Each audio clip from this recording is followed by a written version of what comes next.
தந்தை, மகன், தூய ஆவியானவர் நம்மை நிறைவாக ஆசீர்வதிப்பாராக. ஆமென். நண்பர்களே, மீண்டுமா இந்த ஆராதனைக்கு திங்கட்கிழமை என்றாலே தூதர்களுடைய நாள். எனவே தூதர்கள் நம்மோடு இருக்கிறார்கள், அவர்கள் நமக்காக ஜெபிக்கிறார்கள் என்று ஆண்டவரை துதித்து ஆராதிக்க உங்கள் அனைவரையும் அன்போடு வரவேற்கிறேன் பிரியமான இறையுறவுகளே. எனவே கடந்த காணொளிகளிலே ஆராதனைகளிலே ஏராளமானவர்கள் கமெண்ட்ல பல தேவைகளை அனுப்பி கொண்டே இருக்கிறீர்கள். நான் தொடர்ந்து என்னுடைய ஜெபத்தில் உங்களுக்காக ஒப்புக்கொண்டு ஜெபிக்கிறேன். வல்லமையான இறைவன் தேவதாய் ஜெபத்திலே, நான் சூசேப்பர் ஆலயத்தில் இருக்கிறேன், சூசேப்பர் ஜெபத்திலே ஆண்டவர் உங்களை நிறைவாக ஆசீர்வதிப்பாராக. நண்பர்களே, இன்றைக்கு சிந்தனை துளிகளாக பிறருக்கு நாம் தீமை செய்வதால் நமது வாழ்க்கை பாழாகிறது. நமக்கு நாமே தீமை செய்து கொள்கிறோம், நமக்கு நாமே குடி நோண்டி கொள்கிறோம், நமக்கு நாமே நமது வாழ்க்கையை கெடுத்துக் கொள்கிறோம் என்பதுதான் இன்றைக்கு இறை சிந்தனை. ஒரு வயதான முதியவர் சாகும் தருவாயில படுத்த படுக்கையாக இருக்கிறார். அவர் உறவினர்கள் அனைவரும் அவரை சுற்றி நின்று அவரை பார்த்து கொண்டிருக்கிறார்கள். இறுதி கட்டத்தில் இருக்கிறார்.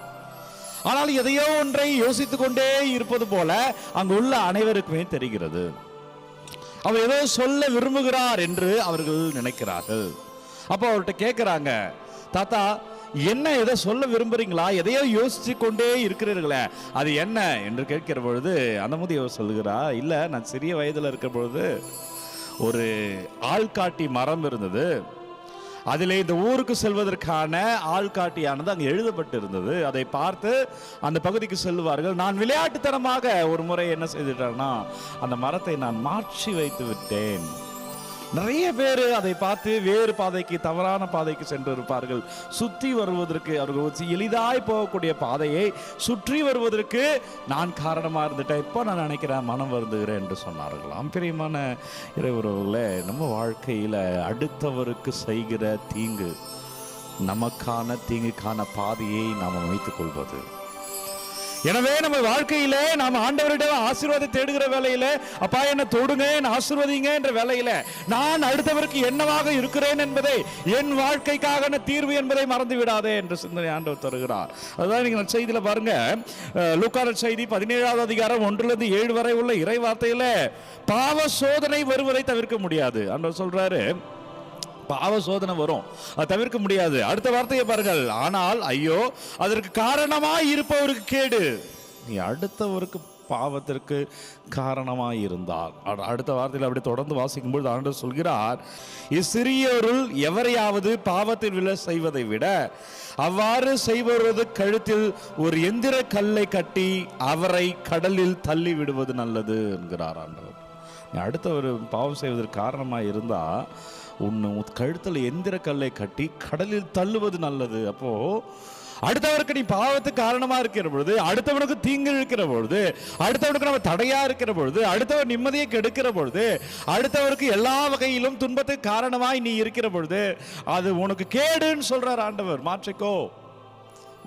இன்னைக்கு இந்த ஆராதனையில், ஆண்டவரே, நான் யாருக்காவது பாவம் செய்திருந்தால், என்னால் யாராவது வருத்தப்படுகிறார்கள் என்று இருந்தால், என்னுடைய செயல்களிலோ, என்னுடைய பேச்சினாலோ, என்னுடைய சில செயல்பாடுகளினாலோ யாரோ ஒருவர் துன்பப்படுகிறார் என்றார், ஆண்டவரே நான் மன்னிப்பு கேட்கிறேன், மன்னிப்பு கேளுங்க. ஆண்டவரே நான் ஒப்பு கொடுக்கிறேன், நான் மாற்றுங்க ராஜான்னு கேளுங்க. ஆண்டவர் ரொம்ப தெளிவா சொல்லிட்டாருங்க. அடுத்தவரை பாவத்தில் விழுவதற்கு நீ காரணமாக இருந்தால் ஐயோ உனக்கு கேடு என்று இன்றைக்கு நற்செய்தி சொல்லுகிறது. சில வேளைகளில் நம்மளுக்குரிய ஆசீர்வாதத்துக்கு தடை என்னன்னு பார்த்தோம்னோம். அந்த தடை என்ன என்பதை உணர்ந்து அதிலிருந்து பாவ மன்னிப்பை பெற்று ஆசீர்வாதத்துக்கான பாதையில் நின்றணும். அதை அறியாமல் இருக்கிற பொழுது நான் இங்கும் அலைந்து கொண்டிருப்போமே தவிர வாழ்க்கையை தேடி, ஆசீர்வாதத்தை தேடி, நம் இலக்கை தேடி ஓடுகிற மகளாய் மகனாய் நாம் இருக்க மாட்டோம். எனவே தடை இருந்தா இந்த ஆராதனையில், அப்பா தடையை நீக்குங்க, நான் அடுத்தவருக்கு ஏதாவது தீங்கு செய்திருந்தா அன்றவரை நம்ம நீங்க என்று சொல்லி இந்த நாளுக்கான ஜெபத்தில் நம்மை கரைத்துக் கொள்வோம். அப்பா நன்றி, வல்லவரை நன்றி, நல்லவரை நன்றி, இந்த நாளுக்கு நன்றி செலுத்துகிறேன். ஜெபிக்கிற ஒவ்வொரு பிள்ளைகள் தொடப்படுவார்களாக, ஆண்டவரே பிள்ளைகள் அபிஷேகமாக இருப்பார்களாக. இது கமெண்ட்ல என்னவெல்லாம் விண்ணப்பங்கள் அனுப்புகிறார்கள், எதுக்காக வேண்டுங்க ஃபாதர், இதை மாற்றணும் ஃபாதர், இதுக்காக ஜெபிங்க ஃபாதர் என்று ஒப்புக்கொடுத்து ஜெபிக்கப்படுகிற ஒவ்வொரு ஜெபத்தையும் ஆண்டவரே பாதத்தில் வைக்கிற வல்லமையான இறைவன் உங்களை நிறைவாக ஆசீர்வதிப்பாராக. யாரெல்லாம் பாவ மன்னிப்பதாக ஜெபிக்கிறார்களோ, பாவம் செய்து விட்டோம் இறைவா, பிறருக்கு தீங்கு செய்திருக்கிறோம், பிறருக்கு எதிராக நின்று இருக்கிறோம், பிறர் பற்றி தரைக்குறைவாக பேசிருக்கிறோம், ஒவ்வொன்றையும் அறிக்கையிடுகிற பிள்ளைகள், ஒவ்வொரு அப்பா அறிக்கையிடுகிற பிள்ளைகள் பிள்ளைகள் தொடப்படுவார்களாக. ஆண்டவரே உமது வல்லமை இந்த பிள்ளைகள் வாழ்வார்களாக.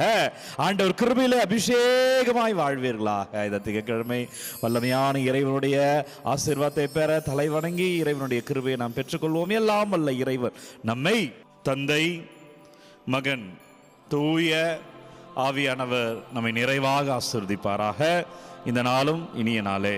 பிரியமானவர்களே, முடிந்தவரை அடுத்தவருக்கு நல்லது செய்ய முயற்சிப்போம். இந்த நாள் இனிய நாள்.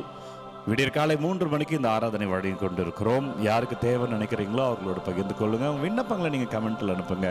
உங்களுக்காக நான் தொடர்ந்து ஜெபிக்கிறேன். God bless you. Take care.